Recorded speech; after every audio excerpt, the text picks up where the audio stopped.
Hello, how are you all? Welcome to GameDev, Dark Pokemons, and Ptsd. My name is Elad Ayzen. I'm 34 years old. I live in Israel. I'm married with two awesome kids, and I found that my past combat experience affect my creative process in about nearly everything I do, really. I'm the founder and the game director in Ready Steady Games, and we are making a PC game called Phantom Beasts Redemption. So this is the game I will be focusing on. So let me show you a quick clip, just so you know what I'm talking about.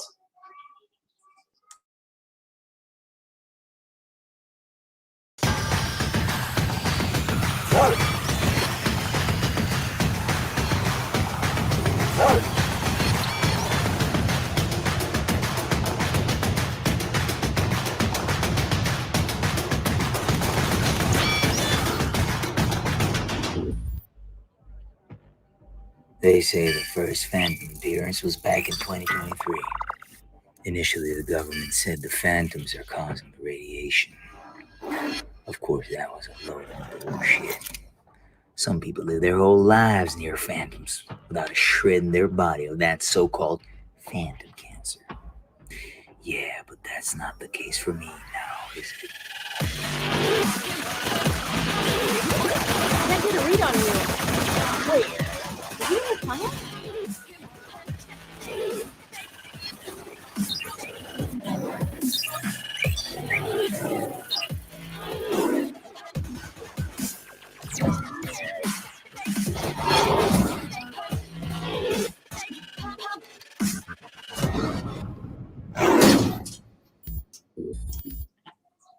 Yeah, so let me just close this thing.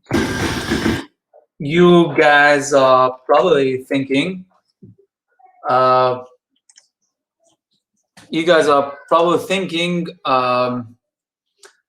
the heck does this game have to do with post-trauma, right? I mean, it is a side-scroller, fast shoot-'em-up with dark Pokemons performing as special abilities or supporting NPCs. You guys were probably expecting some heavy The Last of Us vibes, right? So what am I talking about? I will answer that, I promise. But first, we need to go back in time. I've seen combat during my active duty around 14 years ago.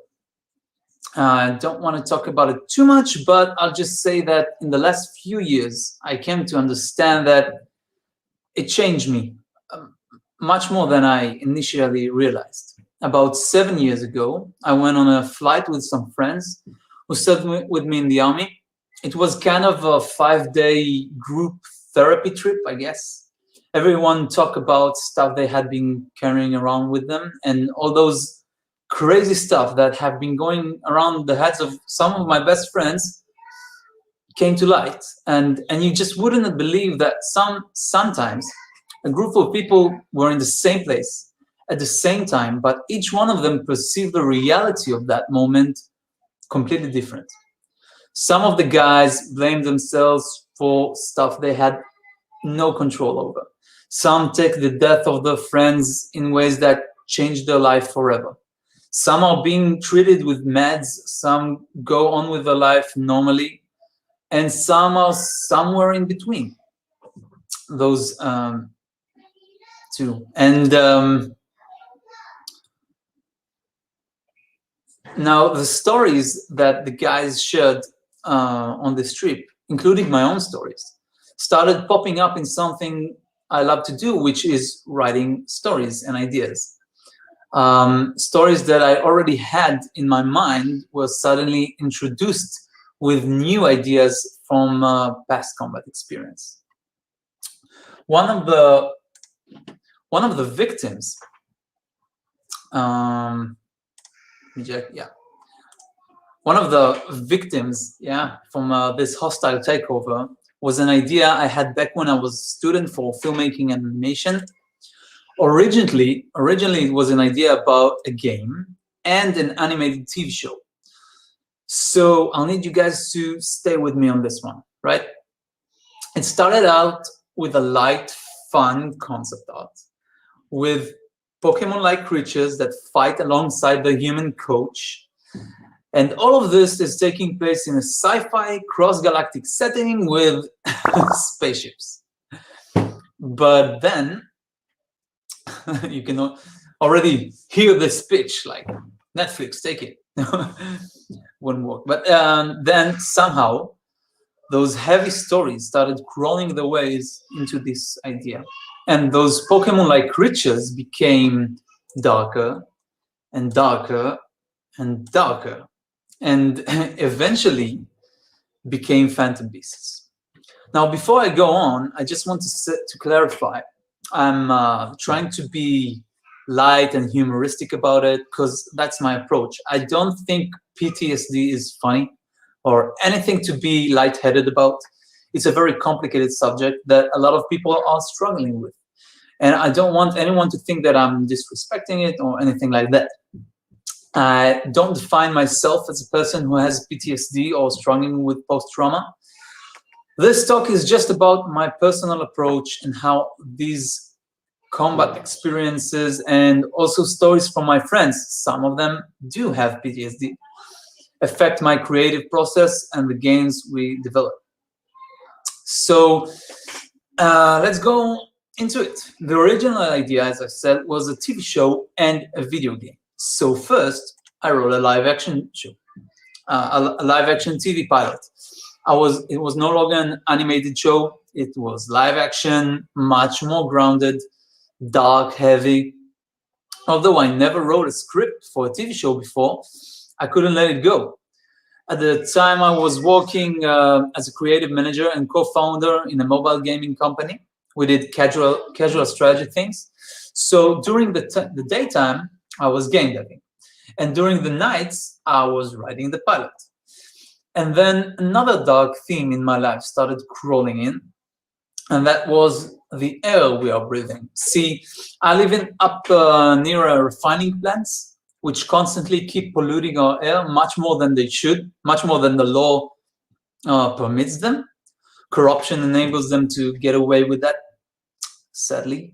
And so into the world of phantom beasts came a city with radiation under quarantine.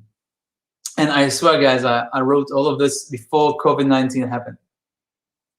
It sounds funny, but yeah, I did. So basically, the city is on a complete lockdown. No one leaves the city. The quarantine zone in the center of the city is filled with deadly radiation. Apparently, the radiation is something to do with the phantoms, but no one knows the truth. There's some kind of cover-up going on. And the rich people live in the outer ring, far away from the dangerous radiation, while the common people are stuck in the dangerous middle ring. So I was rewriting and rewriting and rewriting. You know, writing a pilot is a very painful process. And by the 10th draft, I got to some great feedbacks on the pilot. And by the time I finished the script and for the pilot and the Bible for the show, I couldn't stop. It was time to start working on my own indie game.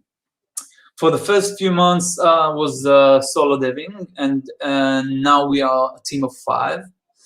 And right up from the start, I knew that something in the core of the game elements had to touch those subjects.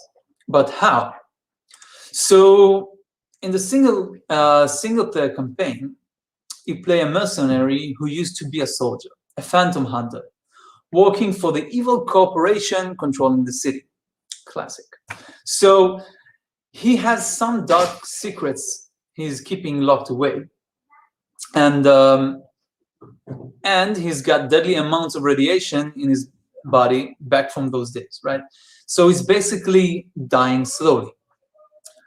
So that was a good start, a good narrative connection for me, but it also led me to a mechanic connection. Most of the phantoms you will use in the game are kind of special abilities or supporting NPCs. Every phantom controls a scientific sci-fi element, but one phantom named Timogo is unique. See, early in the game, the player finds himself outnumbered and he has to run for his life into the quarantine zone. The radiation levels are too high and he's out. To prevent him from dying, Timogo finds a way to combine himself with Hunter, the hero. That way, Timogo manages the radiation levels inside their bodies. So from that point on, they are the same. And you can decide to switch between Hunter and Timogo on somewhat of a rage mechanic. Originally, Hunter became the NPC while you were playing Timogo, but now when you summon Timogo in this rage mode, Hunter disappears into Timogo. So on the one hand, you've got this badass rage mode, right? But on the other hand, you've got Timogo, which is a very intelligent owl gorilla phantom. So yeah, guys, it's sci-fi, right? So come on, it's all right. So this gorilla phantom is now stuck inside of Hunter's mind forever.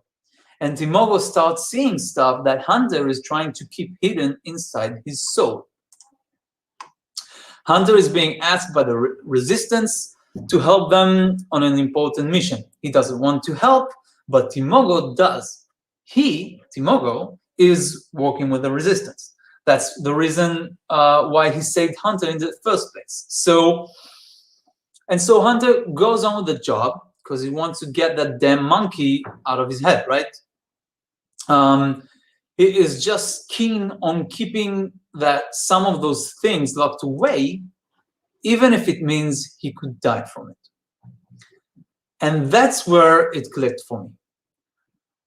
That the core theme and the core mechanics are touching on those issues that started all of this. Hunter's motivation to act in the game is to keep his trauma and secrets locked away. But when it comes to the moment of truth, and we learn that his real deeper motivation is to do good, help others, and allow himself redemption for those secrets from his past. So,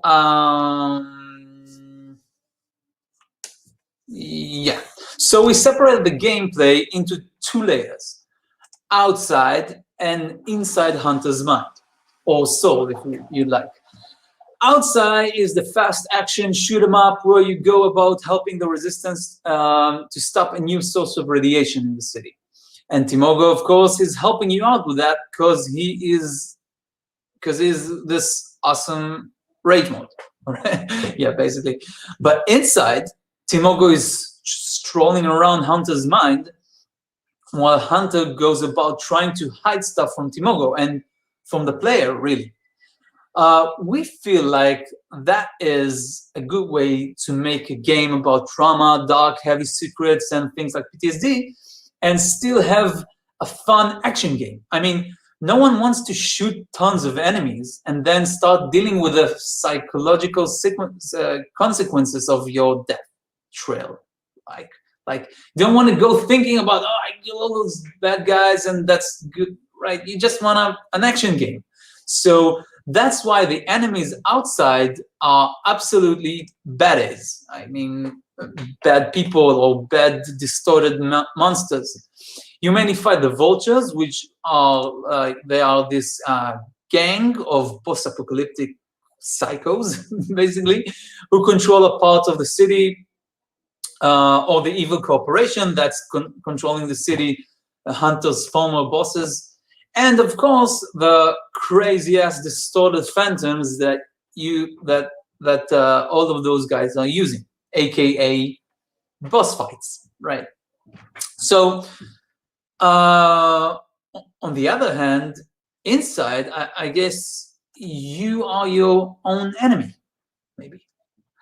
So from that point on, a lot of things became clear to us. In order to support this duality without falling into the trap of two separated parts of game that don't really connect into one coherent game. A simple example for this is visually, like the blood. I mean, we wanted the outside world to be fun, but not too much like happy or too much plastic. So this Tarantino-style glowing tons of blood thing really worked for us, like from the minute we tried it. Now, all of that is in the single-player campaign. What about the co-op? So in the city center, it's something we are working on. That's where you go to select between 3 modes for co-op PvE gameplay. In the street wars, you will be performing missions for the different gangs once against each other. Resistance Ops is about completing more side missions against the evil corporation. And the underground tournaments is actually where it all started. Arenas, where you fight as a gladiator alongside your dark Pokemon. My partner and lead programmer, Dor, he really hates it when I mention dark Pokemons. He says that it's not a Pokemon because the gameplay has nothing to do with Pokemon Classics turn-based gameplay, right? But I'm trying to remind him where this is all coming from, where it started. Plus, I really like showing this slide. I'm really proud of it. I think the next Pikachu movie should look like this, really. So yeah, when it comes to production, there's one approach that really works for me. Focus on input, not outputs. It's something that I picked up from a YouTube video by GameDev Rick. Is some game dev tips, mostly positive motivation videos for game devs. You can check him out. He's a cool guy. And what he means is that people often focus too much on outputs or expected outcomes, maybe. When we'll finish the game, everybody will love it. It's going to get tons of awards and earn tons of money, and we're going to be the next Among Us or Last of Us, whatever, right? We all think about it. And the problem is finishing a good game takes a lot of time. And then after a while, you become frustrated. Why isn't this outcome here already, right? And when you do finish the game, the output is not as good as you expected. So you can focus on your milestones as outputs, right? Meaning the demo, alpha version, beta version, whatever. But each one of those usually take a long time, usually much more than you anticipated. We all know it. We're all in this. So I find this, well, first of all, true. And this is also true for the past. Like, don't focus on the future. Don't focus on the past. Focus on the now. And so he says, making a game is like boiling an egg. How so? You have to generate heat for a period of time to make an egg, right? And so generating the heat equals you working. Does it make sense? You can't put an egg above the fire for 2 seconds and expect it to be ready. Doesn't matter how big the flames are, if it's just for 2 seconds. And so you should focus on generating heat, meaning game dev hours, over time. And actually, like, if you manage doing so, that is the main reason why if you're an indie, why you're doing that, right? Because that's your passion, working on games. So as long as if you're able to work in it and you're not giving up, so that's success. That's the way he puts it. You can watch the video. He explains it a bit better than me, but my way of doing it is this. I'm logging in hours really tight. I try to log out if I'm off the station for more than a couple of minutes, really. And I try to be brutally honest about it. I try to write down what kind of task was it that I did, but sometimes I forget. And over time, I forget, really. I know a lot of you make this looks a bit cuckoo, like crazy with major control freak issues, but I assure you, I am not originally. I saw this on a great GDC talk from this guy, Bob Gates. I should really check it out. And as I became an indie, I decided to give it a shot. And I strongly recommend trying something like this. And then I sum it up weekly, and it goes into a chart, which helps me motivate myself, really, into pushing more hours into like each week. You see those drops in the middle, right here, near around week 30. That's a major COVID outbreak.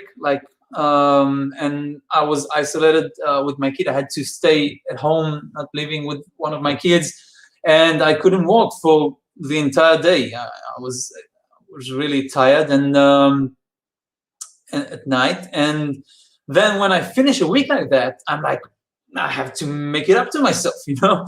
I have to get back on the horse, generate heat, and of course, that's not everything.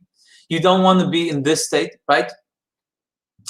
This means you and your team are working maybe very hard, but not on the things that will help the game. You know, all those things about making a bicycle before you make a car, and prioritizing and talking and watching the game as it grows, and basically focusing on tasks and the right tasks at the right time. Yeah, so basically it comes out, if I am working a good amount of hours and I'm focused and I'm prioritizing right, then I'm happy. I'm really focusing on that, not the outcome, not whatever went down 14 years ago. That's trying to crawl into my head, but what I made it to be in my creative process. So I hope by now you guys understand just a little bit what I mean when I say this stuff from my past found its way into a lot of what I do. Yeah, so what can you guys take from this? I don't know, really. I have no idea. But maybe if you also get something that's that won't let you go, maybe you should embrace it, but in a good way, if possible. So yeah, thank you guys. I hope any of this made any sense to you, to anyone. And if you've got questions, I'll be happy to answer them. Yeah. In the meanwhile, I maybe it's something I've had it. I didn't.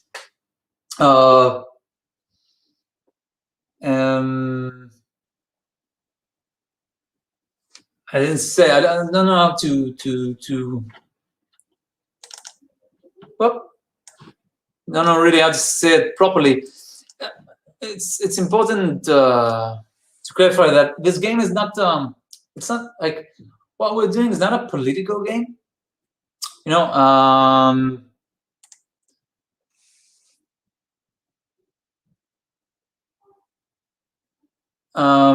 It's I'm just looking at the comments. Sorry, I'm not that good at like doing two things at the same time. But oh, okay, Dan is here to save me from doing. Yeah. Okay. So we got a question here from Noah right here. Have you ever considered using anytime logging products rather than spreadsheets, or do you think that they are not more useful? Well, so it's a good question that had been they asked Mr. Gates on that very good GDC talk, and I kind of feel the same way about his answer. We have what I tried is we use Hack and Slack That's like where we set up our tasks and everything. And you have like log per hour, but it doesn't work for me. I'll tell you why. Because I'm I originally started all of this, and I have so many different tasks that I write like 5 tasks, and then some things come along the way that I didn't write it down, the task, but I did something which I'm happy I did it, but it wasn't written down nowhere. So that didn't help me. I find the charts to be very good. The same thing Mr. Gates said. Eventually, I don't know, it's very easy for me to use Google Drive, Sheets, everything. Just puts everything in one place, and then it's easier for me to configure the tables, like the graph, in whatever way I like. And I can, yeah. So I haven't came across something that helps me out. Yeah. Yeah, Google Docs is a great tool. I mean, there are a bunch of logging tools and CRMs and stuff, but I use Google Docs and spreadsheets for a lot of things. When I'm making lists, I use spreadsheets. Okay, so you want to talk a little bit about PTSD? Can you like explain to people what the difference between just like regular stress and PTSD and post-traumatic stress? What's the kind of difference there? Yeah, wait, I closed it. I had it like written down in English, so it's easier for me. So basically, I'm not an expert, but for PTSD to be like qualified as PTSD, there are some effects that need to take place. There are 4 of them. I'll try to remember all of them, but basically, and there are 4 effects, and plus it needs to obviously like prevent someone that individual of like performing like having performing a functional way of life, right? But the 4 things are some people relive a situation, like relive the trauma. Some people are trying. I don't remember my English is forgive me for my English, but no, your English is fine. Your English. I don't remember the exact terms, but it's basically like trying to prevent from anything that could remind you of the trauma. Another thing is like having dreams, having problems sleeping because at night it's bothering you. And then another thing I don't remember, but it's not uncommon like that. These people are suffering from stress and all of those stuff, but someone who's this PTSD qualification doesn't. It's not applied to anyone that's a little bit stressed and has been through something that feels a bit traumatic. It's not everyone. Like if I feel sometimes I remember stuff and it gets me down, it doesn't mean I have PTSD, right? Mm-hmm. Yeah. So we have a question in here from Midnight Fedora. Do you think that there is a healthy way to channel past trauma or mental illness into creativity versus an unhealthy way to do so? Well, I'm sure there is. I read a lot about.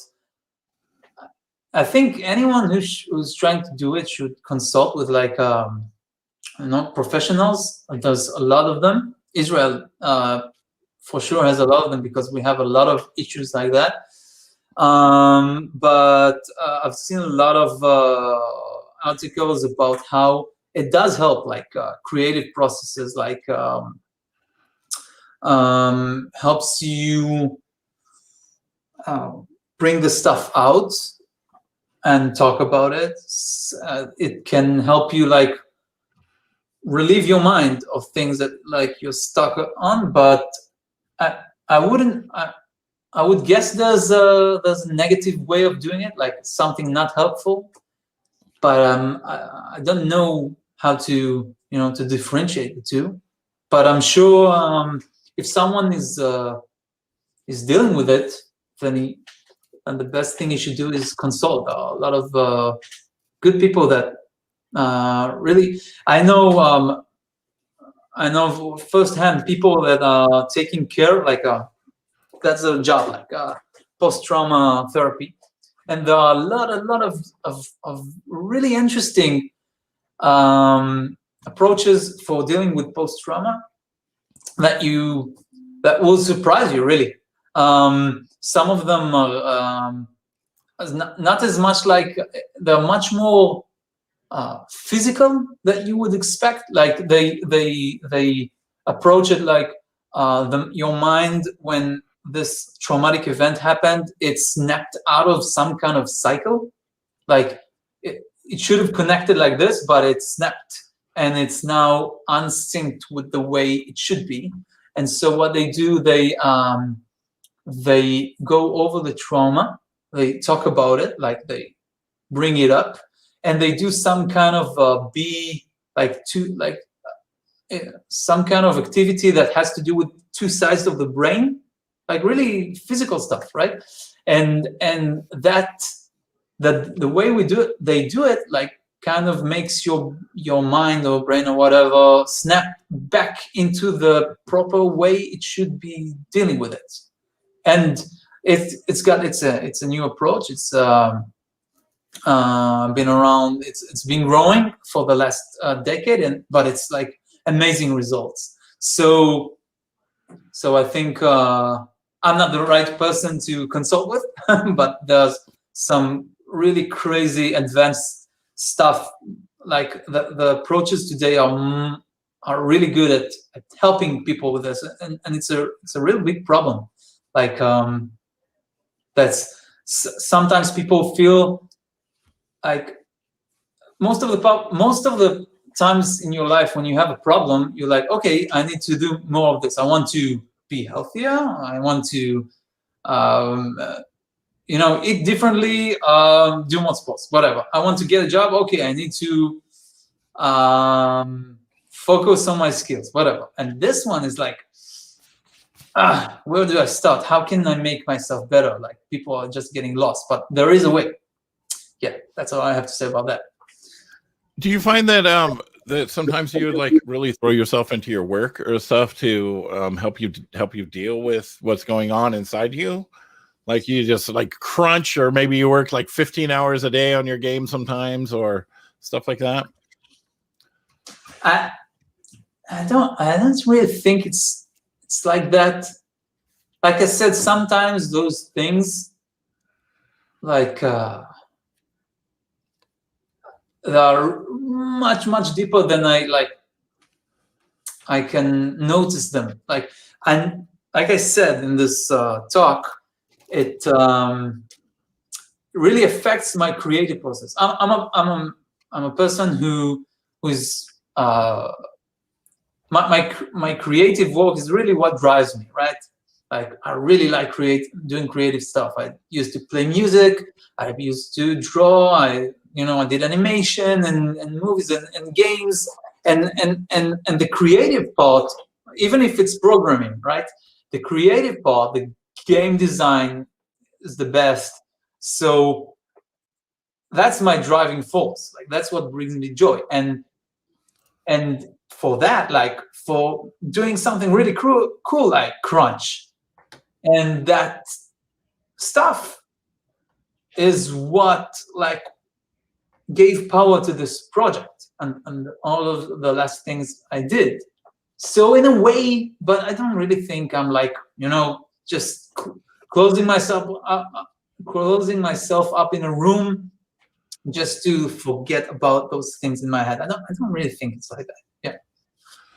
Oh, it looks like we have a question from the Discord here. Let me pull it up here. From the Discord, are there any games out there that you have seen that help people deal with trauma? I have games that made me think a lot. I don't know if they help. I've heard. I haven't got around to play it, but what's it called? I've heard a talk about it lately about the dragon, about dealing with the cancer. Do you know that one? I don't know. Yeah, what's his name? But I don't know. The last one that really clouded my mind, like really caught me like strong, was The Last of Us. Like, I don't know, like the negative way, you know, like negative way. The Last of Us 2. I mean, I'm a big fan. I really loved it, and like the issues of like don't channel it that way. You know, that's where it ticked for me, I guess. There was another one. I forget. Yeah, I forget. I don't know what about. No, I was thinking about it. Like, would my game help anyone? So I was thinking about. I was looking about videos about veterans, USA veterans, that say that sometimes video games, like violent video games, help them. Although it would be clear that a lot of times it will be like dangerous for them, like triggers. Yeah, but I don't have a. I've never talked to anyone like personally that said, that games makes me feel better. Right, there was I was reading an article just recently about a Mortal Kombat developer, Mortal Kombat 11, an anonymous developer there that worked there that had it was diagnosed with PTSD because they would spend hours and hours of watching like murder videos and animals getting chopped up and stuff like that. Yeah, that dragon cancer, that's what people are saying in the dragon chat. cancer. Yeah, I've heard into Symbescus of it, that yeah, dragon so cancer. it's not exactly PTSD, but like that's a game I've been hearing a lot. It like really worked for people who are dealing with loss, right? Yeah, so it's not the same thing. But I've heard recently about that you can experience the effect of PTSD from not being there but seeing something. Yeah, which is crazy. Like the way our mind works, it takes something that is projected and takes it like it's all, you know, how do you say, primal? Like it's all in our basic instincts, really, you know. Right, there's a game that I used to play, This War of Mine. I don't know if you ever played that. Yeah, of course. It was we looked a lot about the reference. Yeah, it was really big about at the time. God, that was from 2014. 14, yeah. That was a long time ago. Yeah, and it was like about yeah, it's this one about how your actions affect the mood, like the moral of your character, right? Like your hero. And there was another one like what's it called?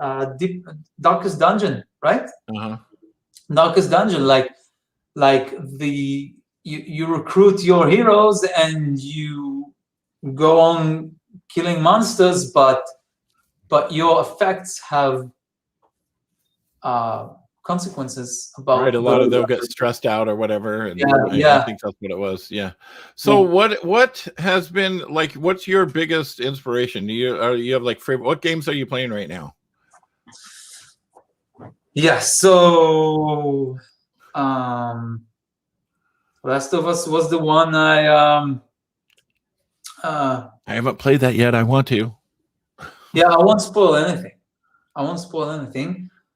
There's plenty of spoilers online. If you play, it's really hard to avoid spoilers for that game. But you know, it's like the first one.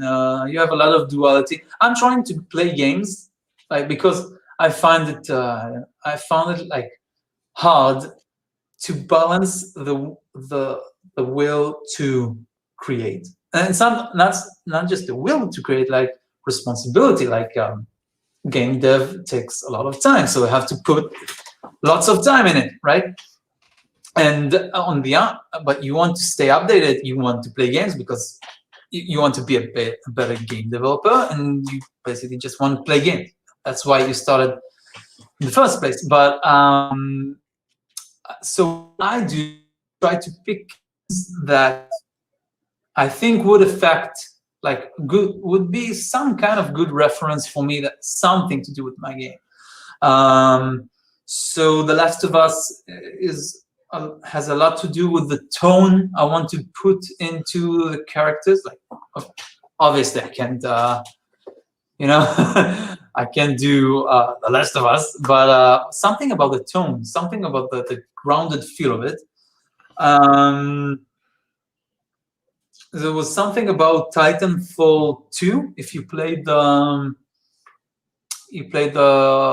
campaign, it had a lot of good duality for it. Like the way, like, we think about the bringing the phantoms into the center of the game, and how the gameplay of you shooting and you using your phantoms and balancing your resources for the phantoms, and using your Timogo, which is the rage mode. Like, so a lot of games that has to do with that. So and generally, Titanfall 2 is like an awesome game. It's a short single player campaign. Another one that was good, of course, Dust. If you know it, you have it's a 2D side scroller, of course, like and you have this kind of cute minions flying around. That was a good indie. Of course, my friend Pedro, you could probably see from the trailer, it was a very big reference for us. We said, wow, that's like, when I saw that, I said, that's like a basic idea, game mechanic for the game that I think I can put this ideas into, like, minus not minus, but we decided not to go with the bullet time so hard.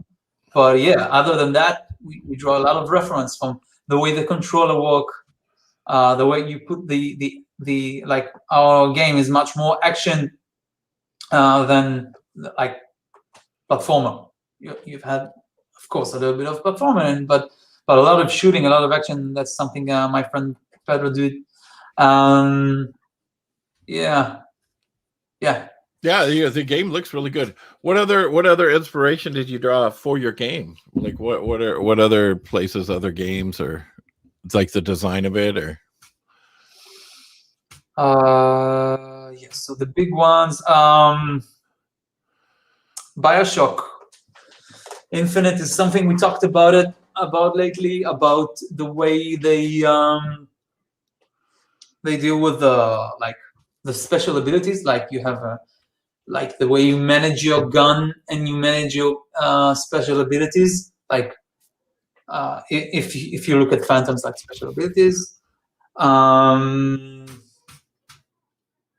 In terms of lighting, we really want to do something like, of course, it needs to be like cyberpunkish, but we looked at a lot of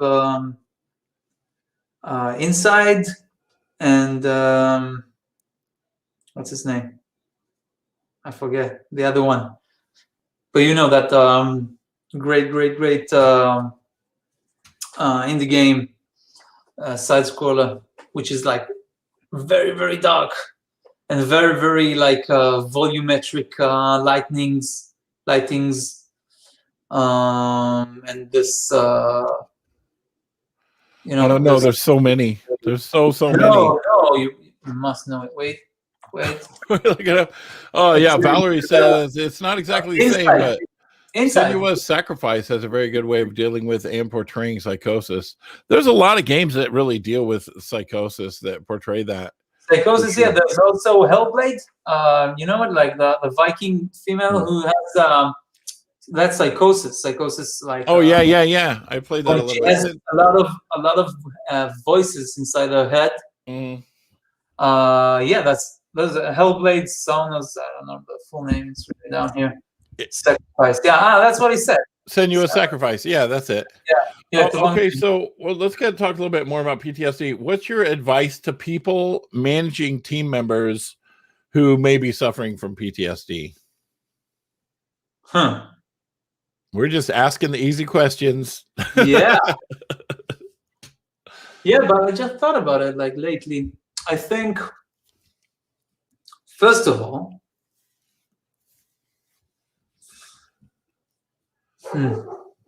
like the basic way is to find a way to talk about it, right?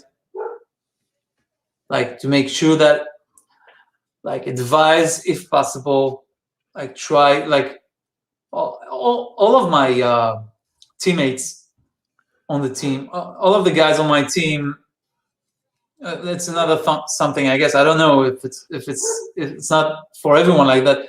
I look at my teammates like teammates from the army, like brothers in arms that I will take a bullet for them, right? So there's no one on my team that isn't a good friend of mine, or I want to bring him to be a better friend of mine. And so this question is really for me: what will you, first and foremost, what will you do when a good friend of yours you realize he has PTSD?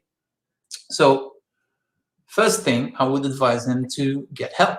To not get help like I don't know, get on meds. I'm not saying that. I'm just saying go to consult with professionals.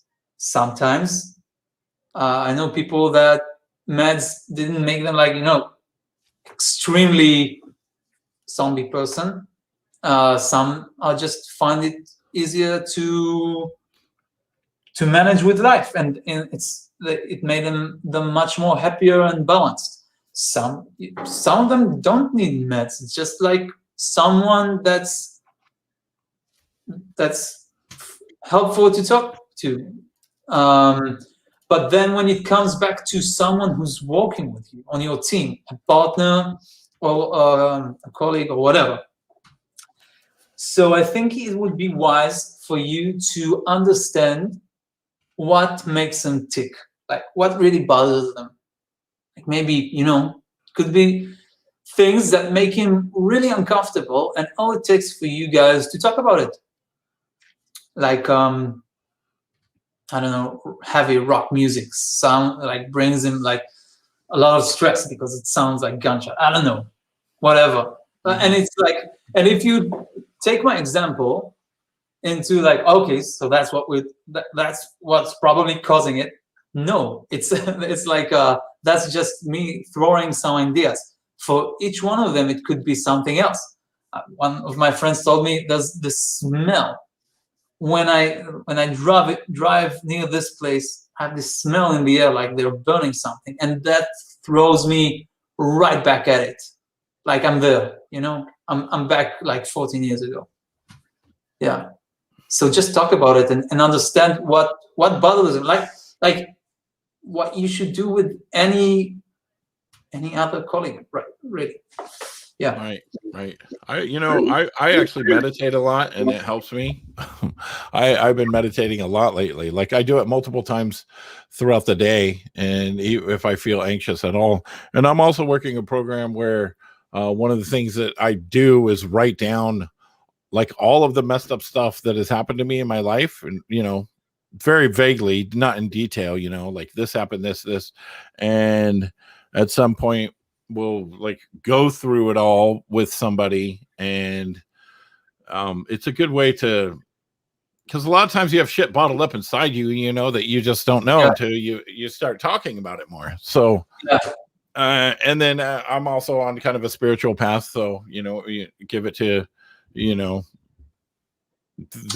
ether, and so that's kind of a thing. So let's see, another question here. It's funny that you mentioned it's not funny, but it's funny that you mentioned meditation. I think a couple of days ago I was talking about with a friend, and I was telling him, you know what, meditation, because I did like Vipassana meditation like 7-8 years ago, like this a week or 10 days of like, hardcore, like it's called Guanca Vipassana. It's like you go and you don't talk for like 7 days, but not talking is not the issue. It's mainly like focusing really hard on meditation. And I think a good meditation, like a good approach meditation, that's why I really relate to what you said. It really can help to anyone like balance stuff in his life. Yeah. I would do it more these days, actually. Yeah, meditation is great. There's actually on Netflix, Headspace, which is a big like meditation app. There's a Headspace, and they talk about how when you meditate and you're mindful like that, what you're doing basically is there's a part in your brain that you're exercising, and it's like the happy part of your brain. And I meditate first thing when I get up in the morning. I don't do like a big long meditation, like 5 to 10 minutes maybe.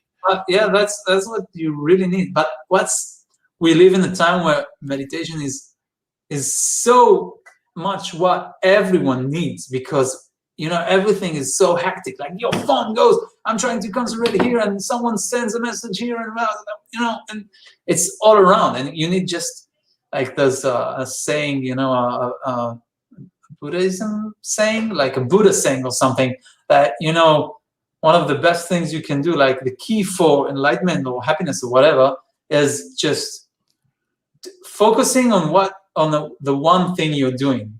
My goodness. I have this book right here that I'm reading. That's called The Miracle of Mindfulness. I don't know if you can see it through the light.